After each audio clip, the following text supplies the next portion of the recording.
ಹೆಸರಿಲ್ಲದ ಪ್ರೀತಿ ನಮಗೂ ತಿಳಿಯದ ರೀತಿಯಲ್ಲಿ ಪ್ರೀತಿಯ ಬೀಜ ಮೊಳಗುತ್ತದೆ. ಅದೇ ತರಹ ಅರ್ಜುನ್ ಮತ್ತು ಆಯಿಷಾರ ಪ್ರೀತಿಯ ಕಥೆಯೂ ಆರಂಭವಾಯಿತು.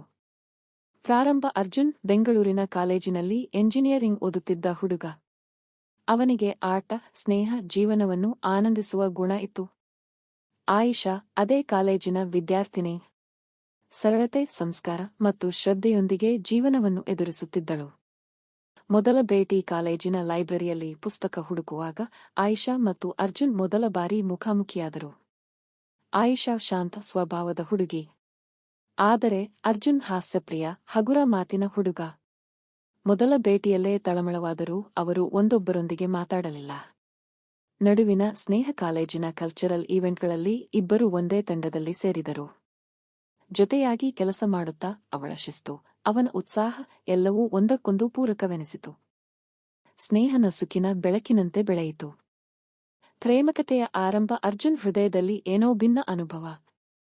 ಆಯಿಷಾ ಹತ್ತಿರ ಬಂದರೆ ಅವನಿಗೆ ಅಜ್ಜಿಯ ಹಚ್ಚುಪ್ಪದ ಉಷ್ಣತೆಯಂತಿತ್ತು. ಆಯಿಷಾಳಿಗೂ ಅರ್ಜುನ್ ಜೊತೆಗೆ ಸಮಯ ಕಳೆಯುವುದು ಸಂತೋಷವನ್ನು ಕೊಡುತ್ತಿತ್ತು.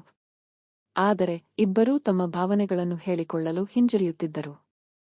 ಪ್ರೀತಿಯ ಒಡನಾಟ ಒಂದು ದಿನ ಮಳೆಯಲ್ಲಿ ಅರ್ಜುನ್ ಆಯಿಷಾಳಿಗೆ ಛತ್ರಿ ಕೊಟ್ಟಾಗ ಅವರಿಬ್ಬರ ಕಣ್ಣಲ್ಲಿ ಒದ್ದೆಯಾದ ಮಾತುಗಳು ತೇಲಾಡಿದವು.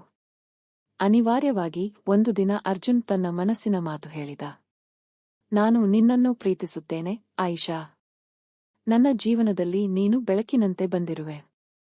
ಆಯಿಷಾ ಅವನತ್ತ ನೋಡಿದಳು. ಕ್ಷಣಕಾಲ ತಟಸ್ಥಳಾದಳು. ನಂತರ ನಗುತ್ತಾ ಹೇಳಿದಳು, ನಾನು ಅದೇ ಭಾವನೆ ಹೊತ್ತಿದ್ದೆ, ಆದರೆ ಹೇಳಲು ಧೈರ್ಯ ಇರಲಿಲ್ಲ. ಸಂಗಮ ಅವರ ಪ್ರೀತಿ ಬೆಳೆಯುತ್ತಾ ಹೋದಂತೆ ಅಡ್ಡಿಗಳು ಎದುರಾದವು. ಜಾತಿ, ಸಂಪ್ರದಾಯಗಳ ಗಾಳಿ ಅವರ ಪ್ರೀತಿಯ ದೀಪ ಹಾಯಿಸಲು ಪ್ರಯತ್ನಿಸಿತು. ಆದರೆ ಅವರ ಪ್ರೀತಿ ನಿಸ್ವಾರ್ಥವಾಗಿತ್ತು.